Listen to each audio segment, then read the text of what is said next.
Down syndrome adalah kelainan genetik yang terjadi akibat kelebihan kromosom 21 atau trisomi 21. Pada video studi kasus yang kami ambil dari CNN Indonesia, yaitu seorang anak yang bernama Indira yang dinyatakan Down syndrome sejak usia 2 tahun. Sedangkan sang ibu yang bernama Deni Natalia begitu mendengar bahwa anaknya dinyatakan Down syndrome berusaha tegar dan harus bisa meyakinkan agar putrinya tidak dipandang sebelah mata oleh siapapun. Ibunya bertekad bahwa putrinya harus mandiri dan beraktivitas layaknya orang lain. Indira pun sejak usia balita hingga saat ini rutin mengikuti berbagai kelas informal dan terapi agar bisa berkomunikasi dan berbaur dengan guru dan teman-temannya. Anak dengan Down syndrome berisiko mengalami gangguan kesehatan seperti fungsi penglihatan, fungsi pendengaran, kelainan jantung, dan keterlambatan proses tumbuh kembang. Berikutnya ada dampak anak yang terkena Down syndrome. Yang pertama ada dampak fisik. Jadi anak yang terkena Down syndrome itu biasanya memiliki ciri khas. Yang pertama ada wajahnya itu biasanya terlihat datar, matanya itu miring ke atas, biasanya lehernya itu pendek, dan terkena gangguan di bagian otaknya. Dan anak yang terkena Down syndrome itu biasanya lebih beresiko terkena penyakit seperti penyakit pada gangguan penglihatan dan pendengaran, pencernaan atau tiroid, dan juga memiliki kelainan jantung bawaan. Yang kedua ada dampak kognitif. Jadi anak yang terkena Down syndrome itu sudah pasti terhambat dalam proses pembelajarannya. Selain itu, daya ingatnya itu juga rendah. Dan anak yang terkena Down syndrome, perkembangan bicara dan bahasanya itu juga terlambat. Yang ketiga ada dampak sosial. Jadi anak yang terkena Down syndrome biasanya mengalami kesulitan dalam memahami norma-norma yang ada di lingkungannya. Selain itu, mereka juga rentan terkena stres karena apa? Karena terhambatnya komunikasi pada masyarakat atau lingkungannya.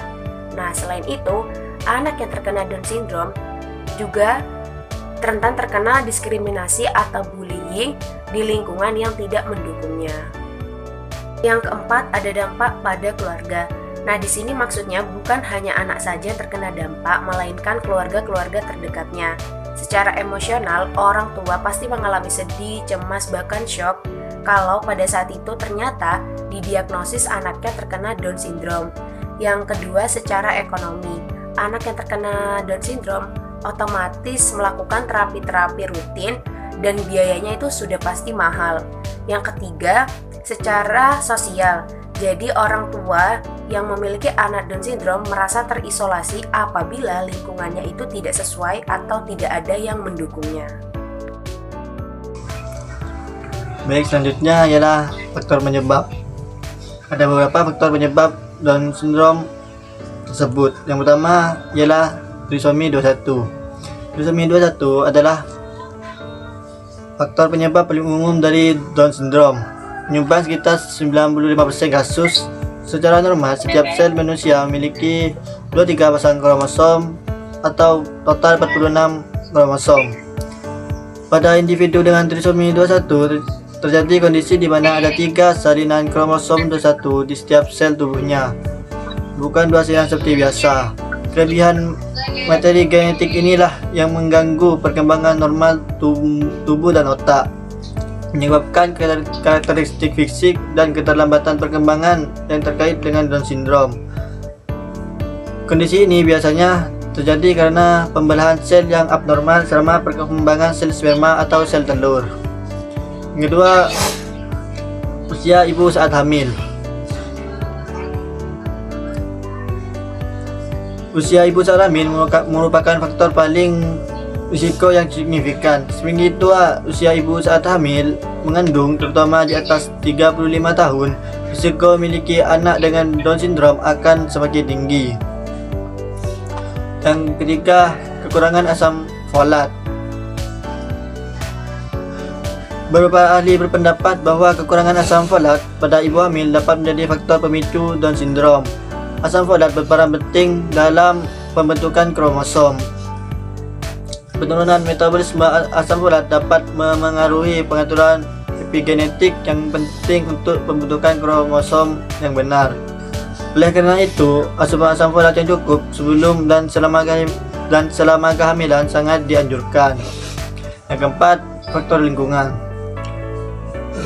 Beberapa faktor lingkungan diduga dapat meningkatkan risiko Down syndrome. Paparan radiasi, bahan kimia, dan zat asing berbahaya lainnya masa kehamilan dapat memengaruhi perkembangan janin. Selain itu, kebiasaan merokok dan mengonsumsi alkohol berlebihan selama kehamilan juga diyakini dapat merusak komponen genetik DNA janin, meskipun bukti langsungnya masih terus diteliti. Nomor 5, riwayat kelahiran bayi Down syndrome. Jika seorang ibu pernah melahirkan bayi dengan Down syndrome sebelumnya, risiko untuk melahirkan bayi dengan kondisi serupa pada kehamilan berikutnya akan sedikit meningkat.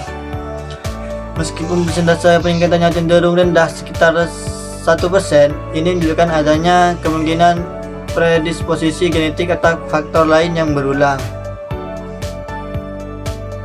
Jadi anak-anak yang menderita Down syndrome ini memiliki kecenderungan lebih mudah memahami informasi yang bersifat visual dan konkret. Nah, jadi kita sebagai guru tidak hanya mengandalkan lisan saja, tetapi misalnya nih, kita sedang mengajarkan matematika dasar, maka kita bisa menggunakan alat peraga seperti balok hitung, jumlah kancing, dan juga gambar-gambar buah. Nah, bagian ini penting banget nih karena kemampuan anak dengan Down syndrome tidak bisa disamakan dengan peserta didik lainnya, sehingga diperlukan penyesuaian kurikulum dan penilaian. Contohnya, ketika siswa lain sudah mulai belajar tentang pecahan, maka peserta dengan Down syndrome bisa mulai belajar penjumlahan sederhana dengan benda nyata. Nah, ini nih yang dianggap sepele tapi krusial banget. Sebenarnya anak-anak dengan Down syndrome itu bisa kita latih agar mandiri dan dapat bersosialisasi secara normal loh, asal kita sebagai guru bisa sabar dan telaten dalam mengajarkannya.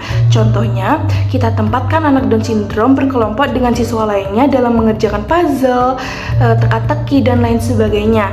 Contoh lainnya, kita ajarkan peserta dengan Down syndrome itu untuk membersihkan meja, izin ke toilet, dan lain sebagainya, sehingga anak-anak dengan Down syndrome ini terbiasa melakukan kegiatan aktivitas normal seperti peserta didik lainnya.